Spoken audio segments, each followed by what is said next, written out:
Well, thank you, everyone. My Seneca name, I'm a citizen of the Seneca Nation. My Seneca name is Hanagano. It means the one who watches out over water.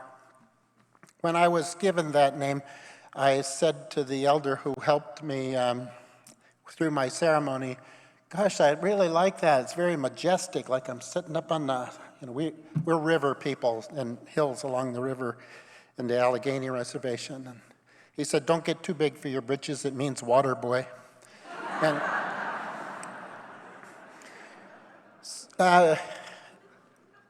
and that name is going to fit in a few minutes. You may be wondering why a social worker, somebody who's been working in the field of child welfare for 50 years, is speaking at a land conservation conference. I think my words will help you understand why that's the case as we go along. Because I want to set some context and particularly address this issue of including Indigenous people in your work and having that be an effective partnership.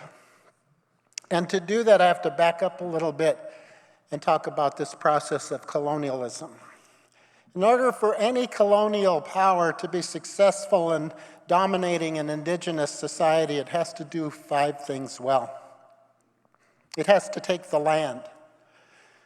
It has to control the natural resources, particularly food and water and energy. It has to usurp the tribal or the sovereign governance system and replace the sovereign governance with its own concepts of governance. It has to delegitimize thought. Delegitimize thought.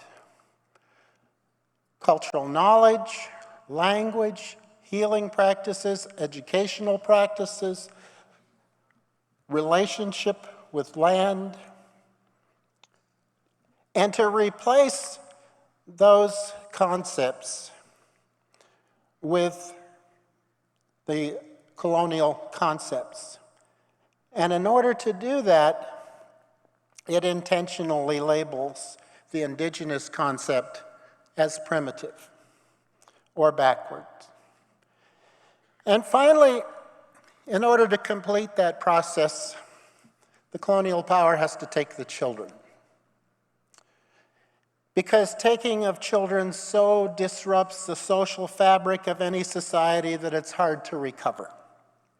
It's hard to put yourself back together. Theda Newbreast from the Blackfeet says that colonization dismembered our families, dismembered our communities, dismembered our culture, but our job today is remembering. Literally putting ourselves back together by remembering who we are. This process of delegitimizing thought is what I refer to as the great colonial lie.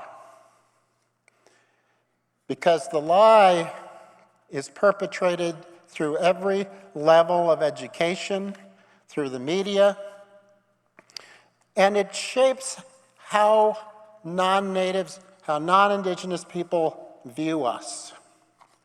Somehow, we are not quite human. And so, when someone is not quite human, it's okay to take what they have through the doctrine of discovery, through manifest destiny. That's a lie. Ask any kindergartner if it's okay to take what other people have. They'll tell you. It's a lie that our understanding of our relationship with the land or our economy or our political understanding is inferior. It's different, but it's not inferior. The letters that went back and forth between the founders of Dartmouth and the founders of Harvard and the creator of Webster's dictionary, they speculated. What are we going to do to suppress these radical ideas of women's rights and governance? What are we going to do to suppress an economy that's not based on scarcity and an economy that's based on abundance? What are we going to do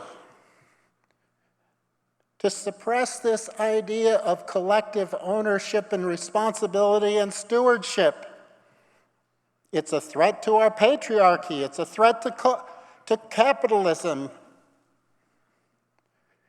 And they all strategized about how to deal with, quote, the Indian problem, end quote. Well,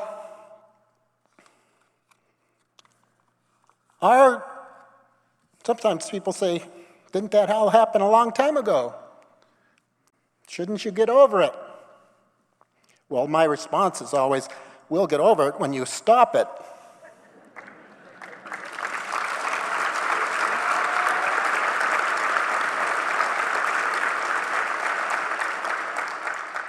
Nine of the last 10 Indian cases before the Supreme Court are about one of those 5 things that I mentioned. It's still going on.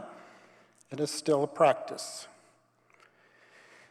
And I don't talk about this history to make anyone feel bad or feel guilty. I do it so that you will understand who we are and how important it is to be inclusive. I have the honor of chairing Oregon's Higher Education Coordinating Commission. And one of the things I say to the presidents of the universities here in Oregon is that diversity, equity, and inclusion is great. It's great to have the doors open to our indigenous people, but if every door leads to being more white, what good is it for us? We want to be more truly indigenous. We want to have dialogue with one another to know what it means. How do we collectively remember? How do we bring forward our values and practices, some of which only exist in remnants, but they're not lost? And we are knitting back together. Sometimes when you come together with remnants, what did our ancestors do with remnants? They sewed them into beautiful quilts. And that's what's emerging today amongst indigenous people. We are reforming those indigenous ideas and thoughts and actions into quilts. I have to emphasize the difference between indigenous thought and mainstream American, European, Western thought. Ours is a relational understanding of the world. That Western model is a linear understanding. And in land conservation, it's most deeply characterized by relationship with the land. That Western linear model relationship with land is about title, about possession and control, and having the ability to say what happens with land. In our indigenous practices, that relationship with land is about our understanding of our very creation. You all know probably about Maslow's hierarchy of needs, with food and water at the base, and love and belonging, safety, security, self-actualization, and a pyramid. Because Maslow was looking through a Western lens, he was an individualistic learner. Not many people know that he was living with the Blackfeet when he wrote that. And his Blackfeet elders who were coaching him and talking to him, he actually wrote a paper that never got published about his experience there because he couldn't get the indigenous knowledge published at the time. And the elders criticized him because he put their knowledge in a Western frame. I learned that if I maintained a proper relationship with the Creator, I would eat. If I maintained a proper relationship with the foods, I would eat. If I maintained a proper relationship with the earth, I would eat. If I maintained a proper relationship with my relatives, I would eat. Our languages reveal something about that. Most of our indigenous languages in Turtle Island are verb-based. The English language is noun-based. Land is a thing. In our indigenous language, she feeds us. It's a relationship and an action. It is so hard to understand across these, what I think are very deep divisions in concept, in values, and the Western mind is so well trained that it's right, and it is superior, and that it holds the knowledge that's needed, that it is extremely difficult to embrace an understanding that's different. And yet you're trying. And my hat's off to you. It takes courage to do what you're doing. It takes courage to embrace a process that not many people have tried before. And your inclusion of Indigenous people in this program, your creation of an Indigenous summit alongside, these are to be highly commended. And it's important to have a pathway.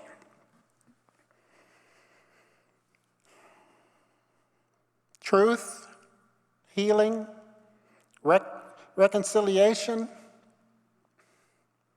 It's important for there to be truth-telling, and that's some of what I'm doing right at the moment. It's important to have acknowledgement of that truth-telling and to have some action of restoration. And so as you're entering into partnerships like you did with the Indigenous Summit here, that's an act of restoration.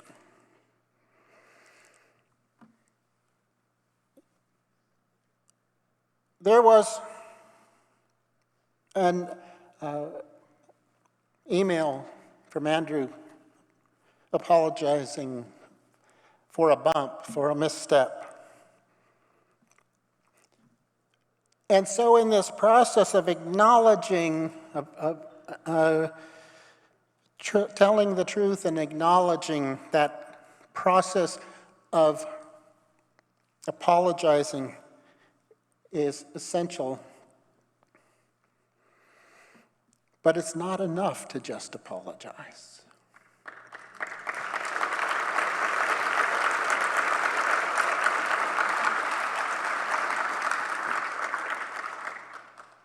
Because it's through the action, it's through the restoration that we find a new path forward. Because we need to be in relationship. The indigenous knowledge that we hold of how to be in stewardship of land is essential to the survival of human beings everywhere. I've heard it said that we are all indigenous to the globe. We all have responsibility. And whatever aspect we're working in, in conservation of land, or in restoration of sovereignty and recognition, and working directly with sovereign nations to make their own decisions and governance, protection of natural resources and control of natural resources in the hands of indigenous people, the reclaiming of language and healing practices, or the bringing back of our children and the restoring and the healing of our families. These are all essential to the survival and future thriving of indigenous peoples everywhere. Because our view is holistic. Any slice of that is not acceptable to us. It's a package deal.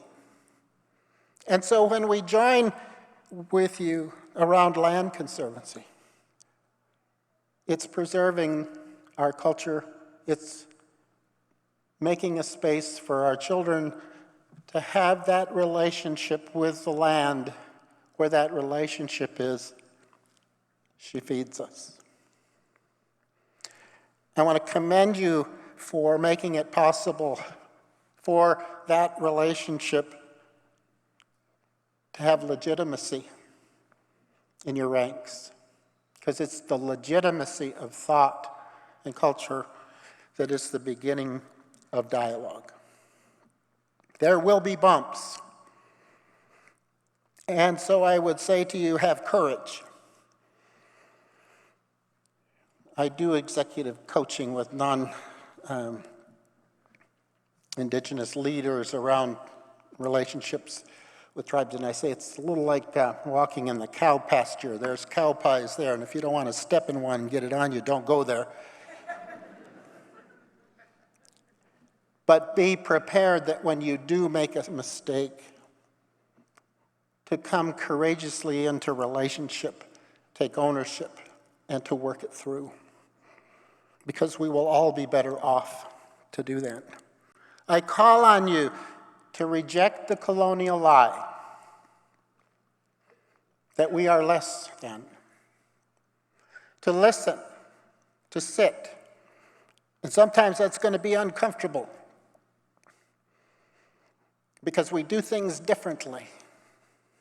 I've given testimony before Congress several times, and it's this little light that comes on, that you get 5 minutes, and then the yellow light comes on, and you got a minute left, and then the red light comes on, you're supposed to stop talking. Boy, in our Haudenosaunee culture, we can talk for days and days and days. Because what we're trying to do in that talking is to make meaning, to make sense, not to solve a particular problem in a linear cause and effect fashion. We need to find meaning. And I would hope that as you embrace the participation of Indigenous peoples in your convenings, and again, I commend you for doing that the meaning that you find is a better planet for all of us. Thank you.